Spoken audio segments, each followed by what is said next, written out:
hukum menjadi alat untuk menyerang lawan politik. Hukum menjadi senjata untuk melemahkan lawan politik. Gitu ya.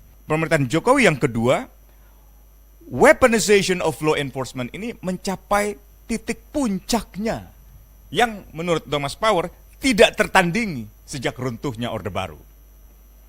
Apa yang kita lihat dalam kasus hukum yang menimpa Tom Lembong dan juga Hasto Kristianto bukan sekedar peristiwa individual, melainkan cerminan atas krisis yang lebih besar, yaitu menguatnya politisasi hukum dan melemahnya kepercayaan publik terhadap lembaga peradilan. Dua sosok ini, kalau kita menggunakan lensa yang besar tadi, maka menjadi sangat terlihat mereka ada di dalam barisan oposisi-oposisi itu. Kritik misalnya Tom Lembong terhadap kebijakan Jokowi dalam konteks ibu kota negara, ibu kota Nusantara.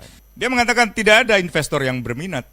Itu dibantah oleh Jokowi, dibantah oleh Bahlil dengan mengatakan ada kok. Tapi saya memang tidak bisa merinci, kata Bahlil. Ya kalau ada tapi tidak bisa dirinci sebenarnya tidak ada. Setelah didesak lalu dikatakan ada tapi pengusaha dalam negeri. Oh kalau begitu bukan investor luar negeri yang dimaksud. Investor dalam negeri pun belakangan diberitakan dalam majalah-majalah atau dalam berita-berita sebagai tindakan mereka yang tidak lebih dari sebuah keterpaksaan untuk mendukung apa yang seolah-olah besar, berhasil, padahal sebenarnya rapuh dan gagal. Hari ini kita lihat sendiri bahwa ibu kota negara itu, ibu kota Nusantara itu gagal menjadi ibu kota nasional. Yang kedua adalah kritik Tom Lembong bahwa hilirisasi nikel itu merusak alam dan merusak pasar global. Bahkan mengancam posisi Indonesia di kemudian hari dari yang seharusnya bisa mempertahankan sumber daya nikel 30-50 tahun menjadi hanya sekitar 5-10 tahun ke depan. Habis itu kita akan mengemis ke banyak negara untuk membalikan energi nikel itu. Artinya kebijakan Jokowi dalam bidang nikel dalam kritiknya Tom Lembong, kebijakan yang sangat jangka pendek, mengeruk, menjual, lalu tidak berpikir tentang masa depan.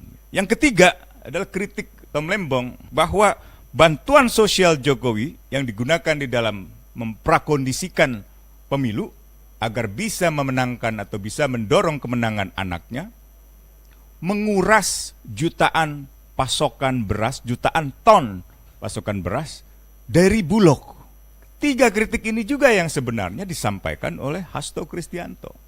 Mereka bersikap kritis, bersikap oposisional, bahkan menantang kekuasaan Joko Widodo, termasuk dengan memilih kubu yang berlawanan dengan kubu yang didukung oleh petahana ketika itu.